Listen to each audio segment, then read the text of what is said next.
Pemirsa, polisi ungkap pembobolan rekening Dorman senilai 200 miliar lebih di Jawa Barat. 9 orang ditetapkan sebagai tersangka, termasuk 2 pelaku yang terlibat dalam kasus pembunuhan Muhammad Ilham Pradipta.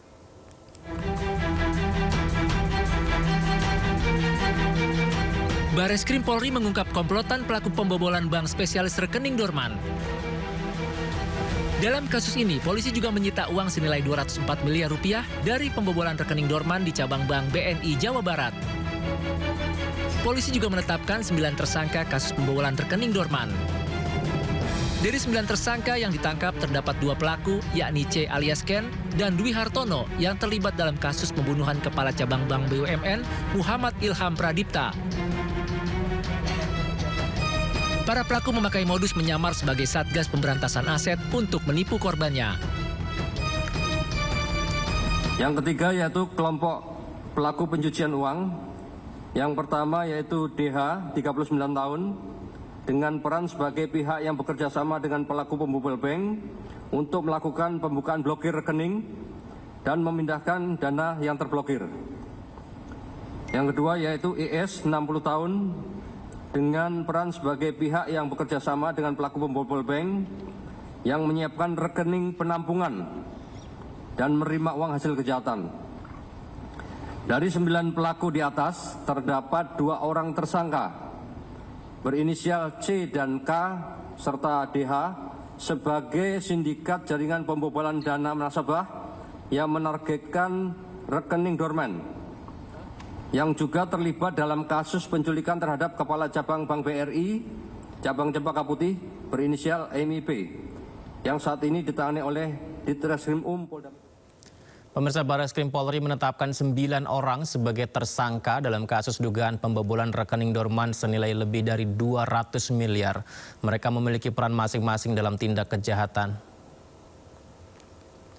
Klaster 1 kelompok pelaku. Yang pertama AP, Kepala Cabang Pembantu BNI, peran berikan akses ke Core Banking System, GRH, Consumer Relation Manager.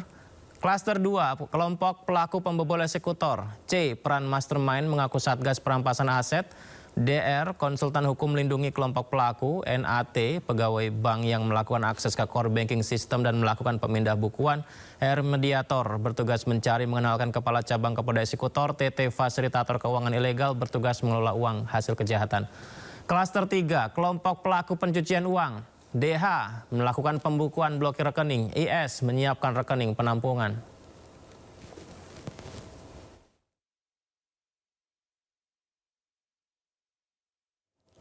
Polri baru saja membongkar sindikat pembobolan rekening Dorman atau menganggur di salah satu bank BUMN di Jawa Barat.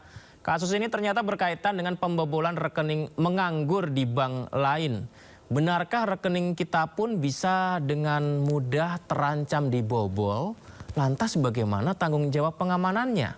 Sudah bersama kita Ketua Forum Konsumen Berdaya Indonesia, Ketua Forum Konsumen Berdaya Indonesia, Bang Tulus Abadi. Assalamualaikum, selamat malam Bang Tulus. Ya, waalaikumsalam, selamat malam. Bang Tulus, gimana nih Bang pendapat FKBI atas pembobolan 2 rekening Dorman yang diungkap polisi dalam sebulan ini? Nilainya gede banget sampai miliaran Bang. Ya, pertama tentu kita apresiasi langkah polisi membongkar rekening pembobolan rekening Dorman, karena ini merupakan satu tindak pidana perbankan yang dilakukan oleh oknum-oknum yang tadi sudah dicokok ya. Pertama itu, kedua memang ini juga kita persoalkan terkait dengan sistem keamanan pihak perbankan di dalam memproteksi data pribadi milik nasabah bank. Ya, ini menunjukkan bahwa perlindungan atau proteksi dari pihak bank terhadap rekening milik nasabah, baik itu dorman ataupun tidak, ini menunjukkan kerentanan yang sangat serius, dan oleh karena itu ini harus ada pembenahan dari sisi IT, teknologi, dan juga OJK harus turun tangan untuk melakukan audit terhadap sistem keamanan pihak perbankan itu sehingga terlalu mudahnya dibobol. Yang ketiga, saya kira terkait dengan rekening dorman, ini juga pihak bank atau OJK harus mewaspadai kira-kira rekening dorman yang potensi dibobol dan disalahgunakan oleh oknum-oknum tertentu seperti apa. Tetapi jangan kemudian ini menjadi alasan bagi PPATK waktu itu untuk memblokir rekening dorman milik seluruh nasabah yang diklaim dorman. Itu juga melanggar hak asasi nasabah bank. Kira-kira gitu. Sebenarnya kan ada apa ya, alert system mungkin ya Bang Tulus ya, dari sebuah perbankan yang saya yakin pasti memiliki sistem yang double secure.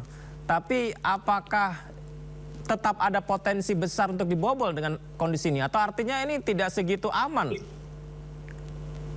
Ya, pertama kalau itu melibatkan orang dalam, tentu memang potensinya akan menjadi lebih besar. Karena bagaimanapun kalau orang dalam tentu tahu trik-trik mengakali sistem IT yang digunakan, sekalipun dengan kode-kode sandi yang sudah ditentukan. Tetapi juga ini tadi saya katakan di awal menunjukkan ada sistem proteksi dari pihak perbankan yang lemah atau bahkan sangat lemah di perbankan Indonesia. Sering kita dengar kasus-kasus pembobolan rekening milik nasabah, baik itu dorman ataupun tidak dorman sekalipun. Nah, ini saya kira tadi saya katakan di awal bahwa OJK selaku regulator jasa keuangan, khususnya perbankan, itu mestinya memberikan satu treatment khusus pada sektor perbankan di Indonesia sehingga tidak mudah dibobol. Karena memang citra di luar negeri, sistem perbankan kita memang terlalu mudah diretas, ya, sehingga data pribadi disebarluaskan ataupun kemudian tadi kasus-kasus pembobolan, ya, dan scamming dan segala macam itu sering terjadi. Berarti kalau misalkan kita menabung di bank begitu, ada karyawan bank yang mengetahui sistemnya kemudian keluar, ini patut dicurigai, bisa jadi begitu ya Bang ya? Ya, bisa saja, tapi kalau itu sepanjang konsumen atau nasabah bisa membuktikan bahwa dia tidak melakukan transaksi, itu maka pihak bank harus menggantinya. Ya, karena itu bukan kesalahan pihak nasabah atau pihak konsumen di dalam transaksi ilegal yang dilakukan oleh siapapun, ya, termasuk oleh tindakan-tindakan yang sifatnya kriminal tadi. Ya, karena itu bisa tidak diklaim kalau misalnya konsumen yang melakukan keteledoran. Dalam hal ini kan tidak ada nasabah atau konsumen yang melakukan keteledoran. Sepanjang konsumen bisa membuktikan balik bahwa tidak ada keteledoran transaksi yang dilakukan, maka pihak bank harus bertanggung jawab untuk mengembalikan milik nasabah tersebut terkait dengan dana yang hilang. Kalau tadi di konferensi pers ini kan uang miliaran ya Bang Tulus ya, begitu banyak. Ya. Nah, mungkin nggak dengan jumlah yang kecil-kecil ini lebih nggak kelihatan ketimbang dengan yang tadi diungkap, dibuka begitu bisa terdeteksi. Kalau yang jumlahnya mungkin kecil, katakanlah mungkin ratusan juta begitu. Apakah ini bisa terlewat gitu dari pengawasan, Bang? Kemungkinan itu ada, tetapi memang yang diincar oleh oknum atau oleh sindikat tadi tentu rekening-rekening yang gemuk. Untuk apa mengincar rekening-rekening yang kecil gitu kan? Nah, oleh karena itu tadi seharusnya pihak perbankan dan juga OJK itu memperkuat sistem pelindungan nasabah di dalam IT perbankannya sehingga tidak mudah diretas ataupun dibobol. Apalagi sekarang dengan mudah pihak-pihak tertentu menggunakan teknologi tertentu untuk membobol sistem IT perbankan, hacker dan segala macam. Nah, di sisi lain juga nasabah juga jangan terlalu mudah memberikan satu kode tertentu, PIN atau apa, sekalipun kepada saudara ataupun keluarganya. Kalau memang secara normatif kan itu tidak boleh diberikan oleh siapapun.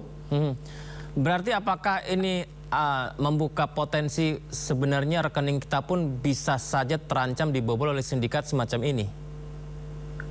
Ya, bisa saja. Bahkan sekarang bukan hanya bisa dilakukan dengan cara memalsu di mesin ATM, tapi juga bisa dengan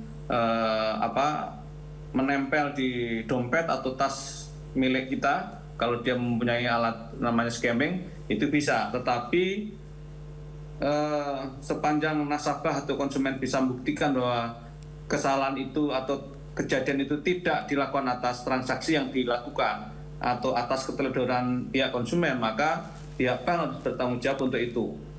Ya, kecuali ada aspek keteledoran yang dilakukan oleh konsumen. Ya, misalnya konsumen memberikan ATM-nya kepada pihak tertentu atau memberikan kode sandi tertentu karena mungkin tidak disengaja ataupun karena diberikan karena ada orang yang minta bantuan dan segala macam gitu, atau ingin menolong. Itu sering kejadian seperti itu.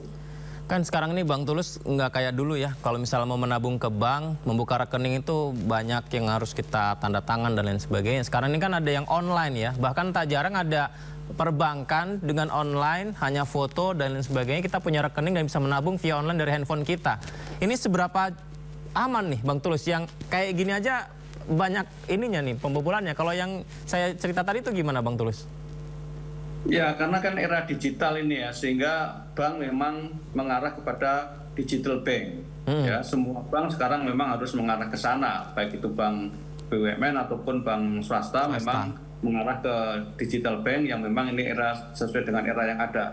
Tetapi sejauh yang saya tahu, pihak perbankan di dalam men-screening nasabah untuk menjadi calon nasabah baru itu cukup ketat sepanjang dipatuhi oleh nasabahnya. Saya pun ketika menjadi nasabah salah satu bank itu juga menggunakan proses digital, sehingga saya tidak perlu ke bank dan saya juga tidak memiliki buku tabungan. Nah, tetapi ini memang perlu kehati-hatian dan kecermatan dari pihak perbankannya sendiri ataupun juga nasabahnya, ya.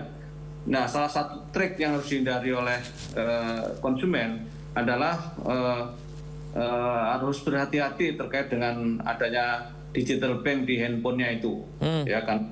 Kalau sampai handphonenya berpindah tangan dan passwordnya tidak cukup kuat, maka itu bisa dibobol oleh orang yang menemukan handphone, mencuri handphone yang bersangkutan. PPATK sudah melakukan sebuah langkah ini terkait rekening dorman dengan membekukan sementara ya rekening yang dianggap menganggur dalam beberapa bulan, dan sepertinya ini juga bisa melacak siapa-siapa saja yang melakukan aliran dana dan bahkan juga oknum-oknum seperti yang ditampilkan di layar kita ini akhirnya ditangkap begitu. Apakah langkah PPATK ini akhirnya perlu dilanjutkan lagi untuk mengawasi hal tersebut Bang Tulus? Ya, sebenarnya PPATK nggak punya kompetensi institusional untuk memblokir rekening nasabah. Yang punya kompetensi secara otomatis itu sebenarnya adalah pihak bank itu sendiri atau aparat penegak hukum. Ya, misalnya pihak bank akan memblokir atas perintah dari APH atau aparat penegak hukum, maka apakah itu pengadilan atau mungkin Mabes Polri dan lain sebagainya. Ya, PPATK tidak berwenang untuk itu. Makanya ketika kemarin ada kebijakan untuk memblokir rekening dorman, itu kita menolak dan sebagian tak menolak karena kriteria yang ditentukan oleh PPATK terlalu general, ya, sehingga banyak korban, banyak nasabah yang menjadi korban. Karena ya kalau kategorisasinya hanya dorman selama 3 bulan, ya itu tentu dominan sekali. Padahal ketika kita menyimpan uang itu ya memang 3 bulan bisa jadi sangat mungkin tidak ada transaksi, baik transaksi masuk ataupun transaksi keluar, mungkin dia untuk membayar sekolah atau memang untuk nabung, tapi ketika tiba-tiba mau dipakai kan menjadi persoalan besar. Apalagi kalau itu untuk cek kesehatan, untuk biaya rumah sakit dan segala macam. Inilah yang kita tolak ketika PPATK memblokir tanpa kriteria yang jelas dan terukur. Yang terpenting adalah tidak merugikan rakyat, begitu ya Bang Tulus ya? Iya, tentu saja. Baik, Bang Tulus terima kasih banyak sudah berbagi bersama kami. Semoga perbankan kita semakin aman sehingga rakyat juga menabung lebih rajin lagi gitu ya Bang Tulus. Terima kasih banyak. Assalamualaikum, selamat malam. Pemirsa, kita ke informasi berikutnya. Polri telah menetapkan 959 orang sebagai tersangka aksi kerusuhan akhir Agustus lalu. Dari 959